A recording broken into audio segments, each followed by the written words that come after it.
Hey guys, welcome back, it's Ripe again. In today's story, a homeowner association sued me for having a Tesla charging station on my property. Let's dive right into the story. The first one starts like this. A story here from Southeast Asia where the HOAs are sadly plentiful and usually evil. I also know that this story might cause controversy due to the world and even science not agreeing if electric cars are really better than gas for the environment. Either way, I don't want this story to focus on that, and I hope it can be put aside for the main point, which is the HOA. So when I first got my Tesla, the HOA approached me and told me that I should not have an electric car. And also that it will mean wires running around my yard and looking bad. They started with that and ended up with a scenario of the entire neighborhood burning down to a crisp, all because I own this electric car. Well, where I live, the HOAs have different rules and amounts of control. They are designed to help decide where some tax funding goes and speak on the behalf of the community. They don't formally have the right to create rules for us to follow, but they do it anyway.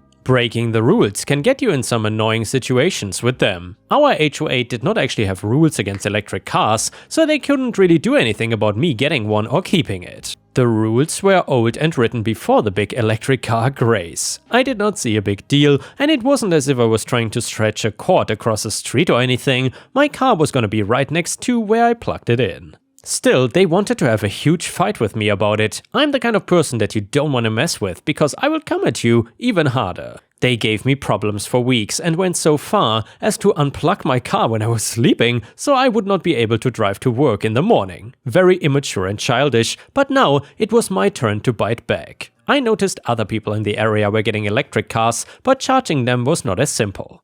I lived on a big area of land and they were in apartments, with cars either parking in the street or a parking garage, no real way to charge their cars, which just sucked. I took a small part of my land and with a lot of help from experts on the matter, built a car charging station on my property. Now anybody with an electric car would just come up and charge the car without worrying. The HOA was super mad about this and actually filed a lawsuit against me. They were claiming that I was causing a danger to the neighborhood as well as having an illegal business and of course destroying the environment with my charging station. The first one would be harder to fight, but I was prepared for the second part of this and was smart enough to think ahead. So when I found myself in court trying to defend myself, I was asked the golden question. Court, are you running a business illegally? Me, I'm not running a business at all. Court, but you admit to having the charging station on your property, yes? Me, yes. Court, and you gain profit from this? Me, no sir, people can charge the cars for free there.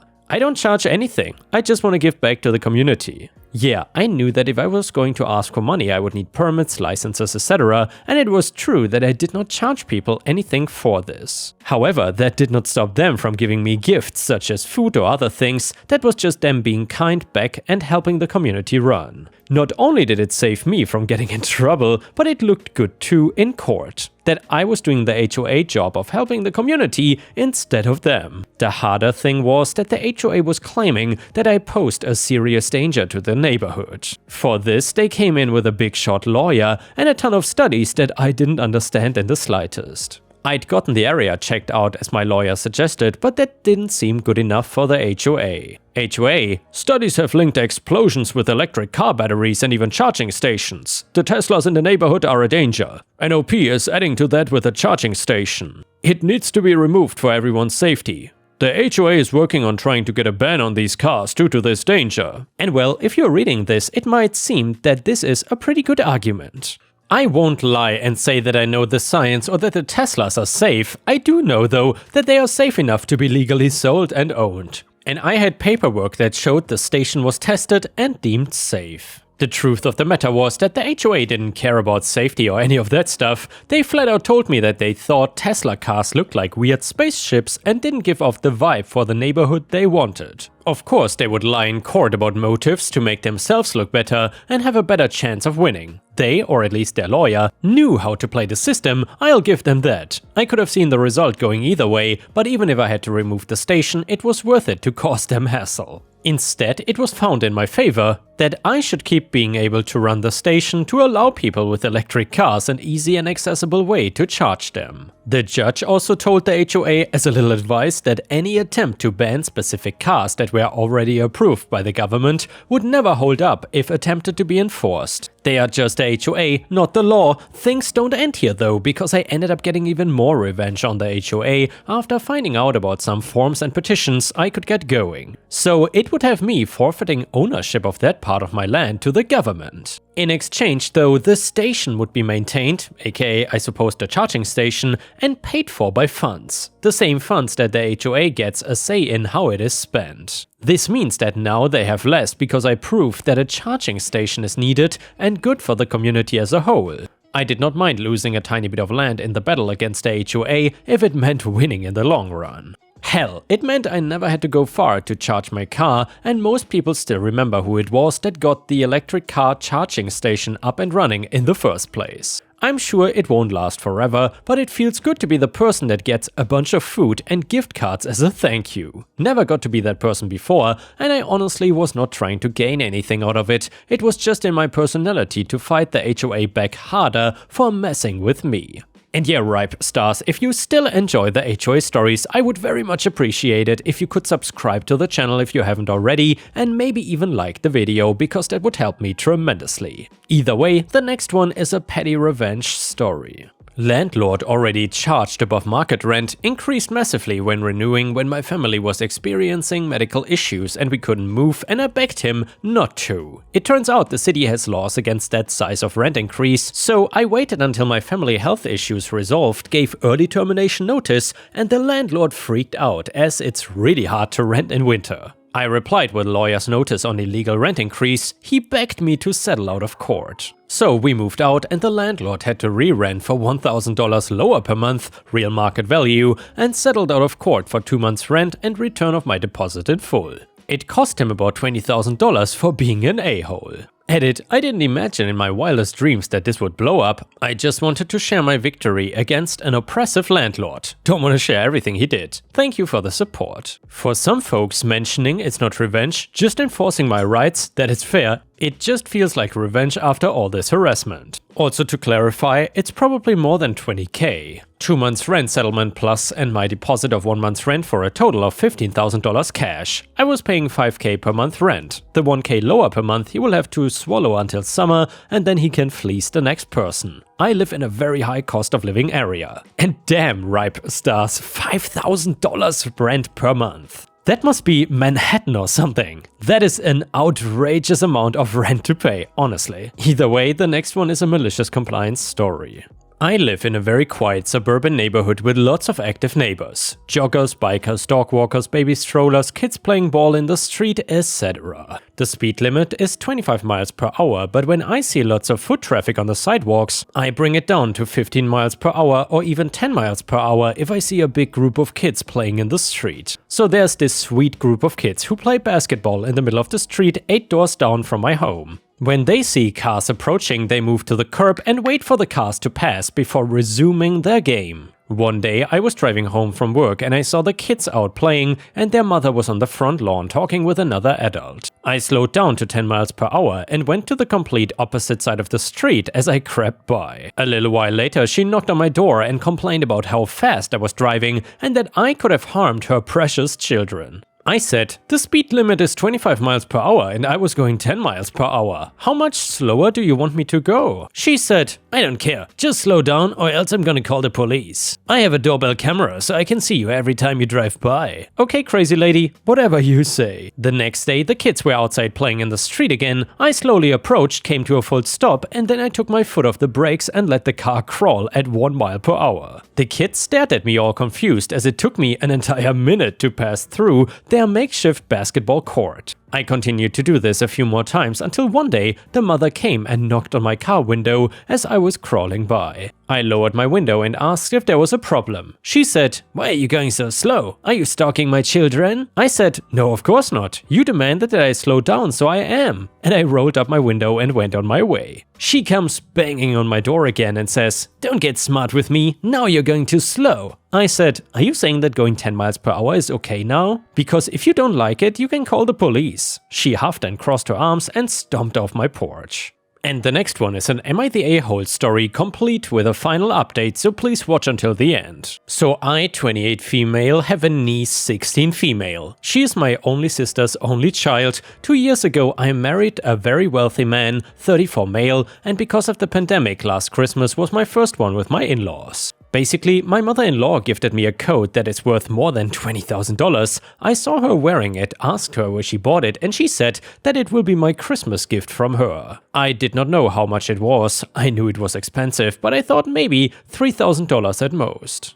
I was visiting my sister last January when my niece saw it. She googled the brand and showed me how much it really was. I won't lie, I didn't wear it after that because I was afraid of ruining it. So last week I wore it while visiting my sister. While I was putting it back on to leave, I felt something go splat on my back. And then my niece started cackling and the smell of paint hit me. I was so pissed off while she was not apologetic at all. Her mom screamed at her and said she was grounded. Then she said she will pay for the dry cleaning. While I was in my car, still in shock by the way, I got an alert that my niece posted a reel. It was of her doing a prank on me, and she said, "I'm gonna hit my aunt's 20k coat with a paint-filled balloon to see how she reacts." I saved it on my phone, sent it to her mom, and told her that a week's grounding is not enough here. She didn't reply, but I saw that my niece took it down. It got less than 5 views by then. The next day, I found out my coat cannot be saved, so I called my sister and told her that her daughter has to pay it back. Well, we got into an argument and she said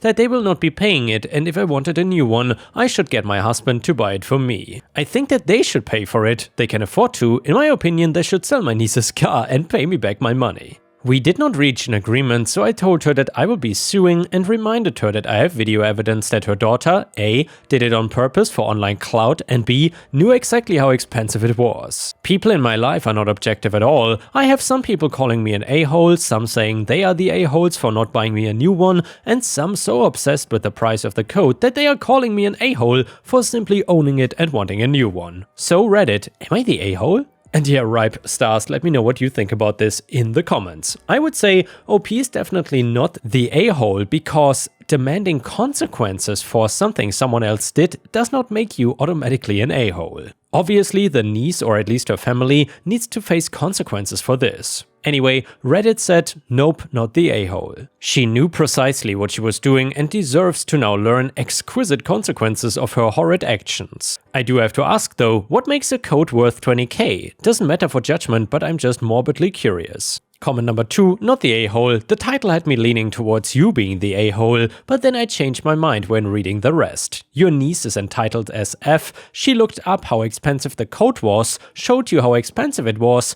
and then decided to publicly ruin it for online clout. Absolute trash behavior. If I was her mom, I would ask you to take her to court because she obviously needs some serious wrist slapping. Respectfully, F your niece. Update to the story. So here's a quick update since the situation has been resolved. When my husband got home, I told him what happened and showed him the video. He asked if I spoke with my brother-in-law and I said no. All my conversations were with my sister. He said that he will take care of it. Now, a disclaimer, I understand nothing when it comes to insurance claims, and this is what my husband told me / what I understood happened. So my husband talked with my brother-in-law, told him exactly what happened and showed him the prank video. Then he told him that the coat was injured and we will be filing a claim and submitting the video, and we might have to file charges for the claim. He assured him that he would be dropping the charges, we don't want to send the niece to jail. Then he told him that one of two things might happen. After our insurance pays us, they will come after them. If their insurance pays, their premium will skyrocket. If it doesn't though, they might sue them and might get a lien on their house. My brother-in-law asked if there was a way he could pay us without involving insurance. My husband told him that that was what we wanted at first, but that my sister insisted that they will not be paying us back. Apparently, my brother-in-law was not in the know and he was very pissed off at what my niece did and my sister's response. So they came to this solution. My niece's car will be sold, and if it doesn't fetch the whole compensation money, she will have to get a job and pay me the whole check until it is paid off. Also, she is grounded for the rest of the school year. I'm thankful for the people who encouraged me to talk with my husband. And the next one was posted on r/ripe stories and is titled, Mom and sister got mad at me for bringing an office chair into the store when we were supposed to meet outside. Posted by user thefoxtrot86. So this happened over 15 years ago. I was looking for a birthday gift for my stepdad and found an office chair in great condition at a thrift shop. This was before I had a driver's license, so I had to walk and get rides everywhere. My mom and sister were gonna meet me at a discount food store with a name that starts with W and ends with O. We were to meet at exactly 3 p.m. The thrift store was just a couple blocks away from there, and I wheeled that chair over to meet them. I was even 5 minutes early, but they never showed up. I had actually called my mom in advance and told her I had found a great chair for Dad, and she said she would meet me at the store so we could stuff it into the back of the big SUV my parents used to have. 3 o'clock, 3:05, 3:10, and by 3:15 p.m. I was fed up, so I decided to check inside the store, and that's where I found them. And of course, that office chair came with me, as I couldn't just leave it there to get stolen. So when I found my mom and sister, they immediately went off on me, scolding me for bringing an office chair into the store and embarrassing them. I angrily argued back loud enough for other people to hear that they were supposed to meet me outside at 3 o'clock so we could load up the chair. But instead they went into the store early and completely forgot about me. They had no excuse other than they were just motivated to get the shopping done and really had forgotten me. So they gave me the keys to load up the chair in the SUV myself. And then come back. But I had shopping of my own that needed doing, and they had to sit and wait for me because they had already finished when I was halfway done, and neither of them could complain. To my mom's credit, she apologized to me at home and offered to deep clean the chair, and she did an incredible job. 15 years later, and my dad still uses that chair, and it's still in great condition somehow. And by the way, Ripe Stars, if you have your own stories to share, then please head over to r/Ripe Stories on Reddit, where you can post your own story, and there's a good chance, if it's a good story, that I will post it in a video. Thank you so much. And now let's move on to the next story. It starts like this. My mother-in-law agreed to take ownership of our 2 cats when we moved. I just found out she dumped them in a shelter after neglecting them. My widowed mother-in-law, who I will call Ruth, not her real name, kindly took our family in when my husband was laid off for a year. She opened her home to us and our 2 cats, one of which my husband had when he was still living with her as a teenager, so she is not anti-cat and she did not charge us any rent. We helped buy food and helped with the cleaning and maintenance of the house. I am grateful for her help and kindness to us during that time. We moved across the country last year for a new job and we were trying to work out how we would bring our cats.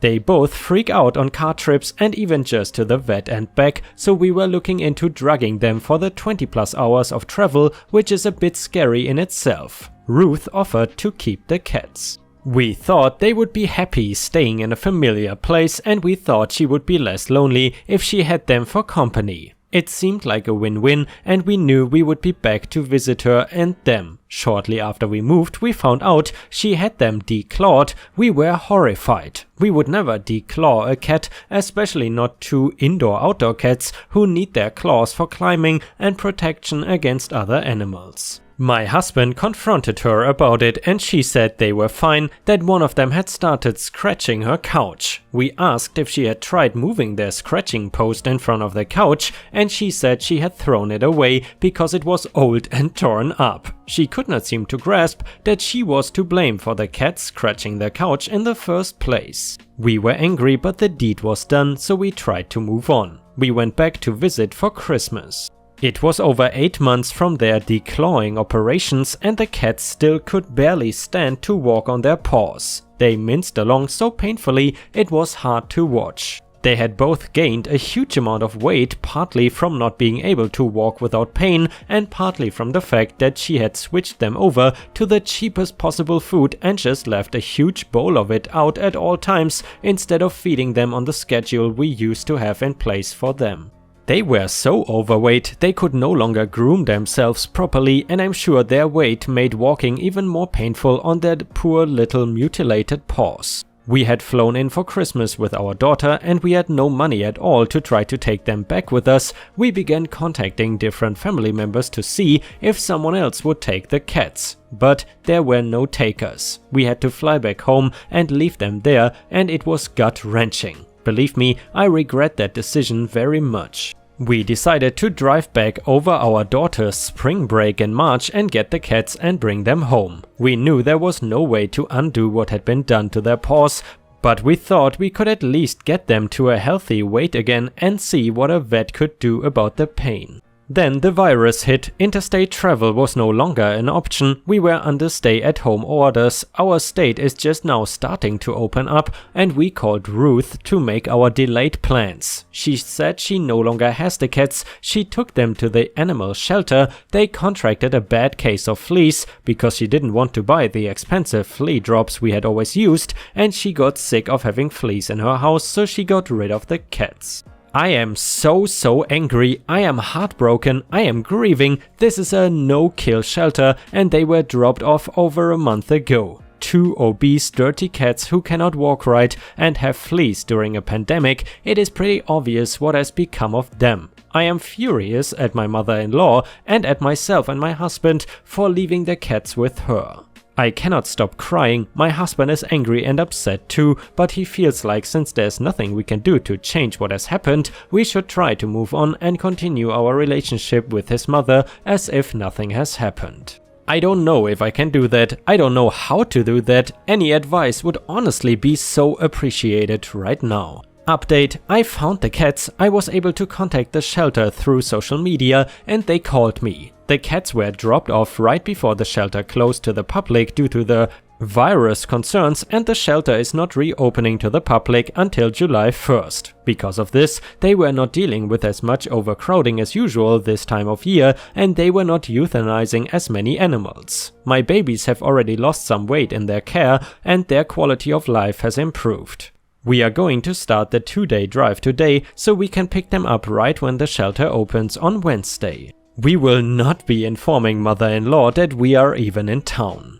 And guys, I'm sure we have many pet/animal lovers in the comments and I'm curious, if your own mother-in-law did this to your fur babies, what would you have done to her in return?